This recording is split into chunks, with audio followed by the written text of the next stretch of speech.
Sige, bitbit niya ron.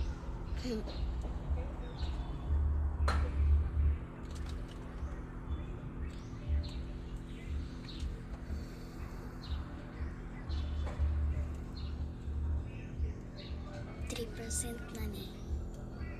Ay, ito ba na?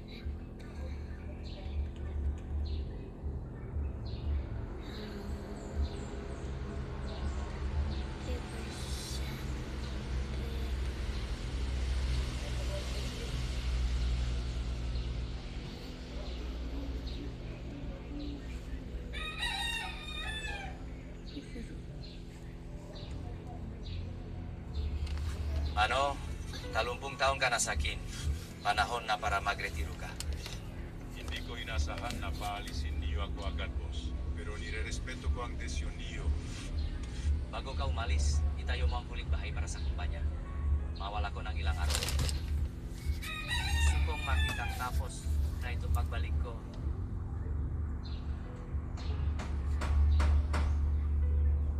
Pagkatapos ng 30 taon, ito lang ba ang isusukli mo sa akin? Sa huling pagkakataong ito, huwag mo nang pagurin ang sarili mo. Gumamit ka na lang mamurahing materyales at tapusin mo agad. Hindi ko kayang mandaya. Sabi sa Biblia, ano mang inyong ginagawa, ay inyong gawin buong puso na gayang sa Panginoon. 3% na. Alis ka na rin naman. Bakit ako pa kami tigpuso ka pa? Anak, ang pandaraya sumisila sa pagkatao. Ang sipag at katapatan ang nagdala ng papalang Diyos.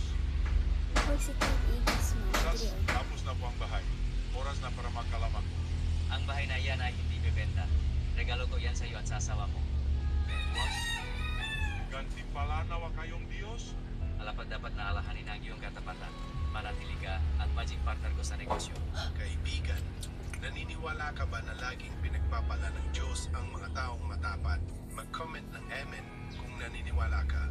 Huwag kalimutang i-share